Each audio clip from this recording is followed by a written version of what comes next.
All right, we got some more breaking news to get to, though, this time on Capitol Hill, because House lawmakers voted to adopt the key budget resolution. And this was no small deed, by the way. The bill passed in the Senate last weekend, but a handful of House Republicans spent days railing against this measure, saying budget cuts just didn't go far enough. Now, this back and forth forced House Speaker Mike Johnson to delay the vote last night, but today, some progress. Here's Johnson just moments after that bill's approval. But the big news today, of course, is that we passed the budget resolution. We adopted the Senate's amendments to the resolution, holding in place all of the commitments and the instructions, the guidelines that the House originally enacted. And that was a big step, because that will allow us now to move forward, to have our committees actually drafting the one big beautiful bill. There's a lot of work ahead of us, and we're really excited about that. In November, the American people delivered unified government to the Republican Party. They returned President Donald J. Trump to the White House. They gave us control of the House and the Senate, and we are going to make good by that. We have a big responsibility. Meanwhile, here's House Democratic leader Hakeem Jeffries saying the budget plan betrays the middle class while giving tax breaks to billionaires. Take a listen to that.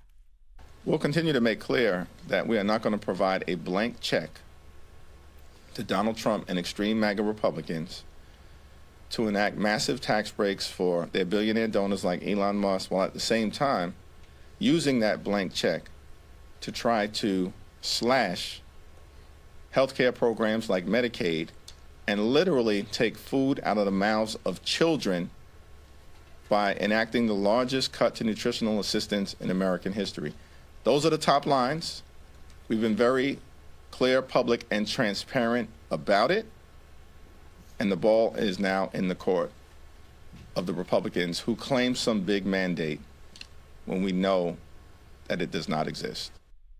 Well, here's President Trump's response to this. Congratulations to the House on the passage of a bill that sets the stage for one of the greatest and most important signings in the history of our country. It will be the largest tax and regulation cuts ever even contemplated. Let's get to CBS News congressional reporter Taurean Small. Taurean, we know they had to delay the vote yesterday. Then today, the tables turned. So how do we get to this point?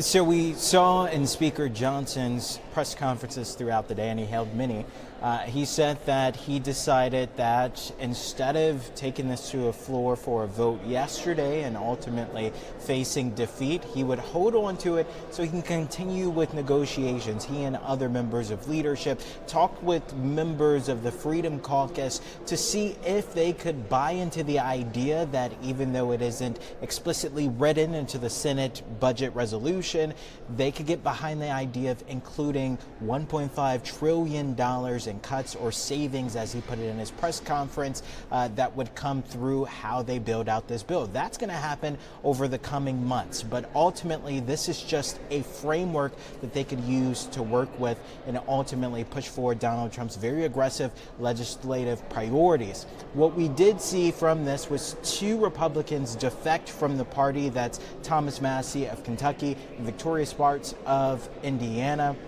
A very frustrated Massie came out of the chambers just a few moments ago and talked to our reporters, and he said, look, he is not on board with this, calling it a framework for financial collapse. When asked whether or not he was a part of those negotiations last night, he said he wasn't in the whipping room with the rest of his Freedom Caucus members, and he also threw a little bit of shade at them, saying that they traded the cow for beans that just won't sprout. I don't know that analogy, but it sounds like he's pretty upset, and there could be a few other Republicans who are either waiting for those promises to be fulfilled or could also be silently stewing about the fact that this did not explicitly include those cuts that Republicans have been preaching about for at least 4 months now. That analogy coming from the nursery rhyme or the nursery story, Jack and the Beanstalk there. But Taurean, what's the next step? Well, the next step is over the next couple of months, these committees will convene. There are about 11 in the jurisdiction of the House that will convene to start building out what this budget will look like. This will actually include numbers, and we know from what the Speaker said previously, those cuts could come, well, the majority of those cuts could come from the House Energy and Commerce Committee.